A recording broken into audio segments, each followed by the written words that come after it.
கோலி talk Kollywood news. மருத்துவ உலகோட மோசடிய வெளிச்சத்துக்கு கொண்டு வரும் ஐ. சங்கர் இயக்கத்துல பிரம்மாண்டமா தயாராக்கிட்டு வரும் படம் ஐ. இது பத்தி அப்பப்போ வதந்திகள் கிளம்போ. முக்கியமா ஐ படத்தோட கதை இதுதானே இது வரைக்கும் 3-4 கதைகள் இணையதளத்துல உலவிக்கிட்டு இருக்கு. விக்ரம் விளையாட்டு வீரரா வராரு. அவர் காதலிக்கும் எமி ஜாக்சனோட அண்ணன் ஏதோ மருந்த வேண்டும்னே விக்ரம்க்கு தர, அதனால உடல் மெலியும் விக்ரம் மீண்டும் உடலை வருத்தி விஸ்வரூபம் இருக்கிறது தான் ஐ கதைன்னு முதல்ல ஒரு கோஷ்டி எழுதினாங்க.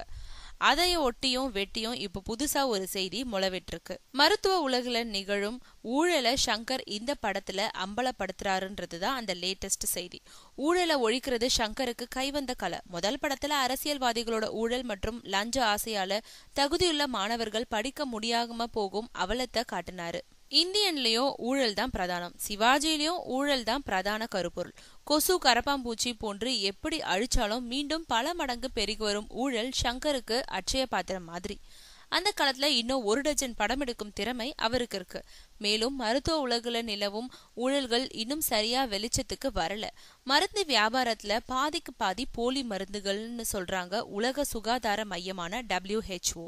சங்கரோட ஐ அந்த ஊழலை வெளிச்சத்துக்கு கொண்டு வந்தா ரொம்பவும் நல்லது.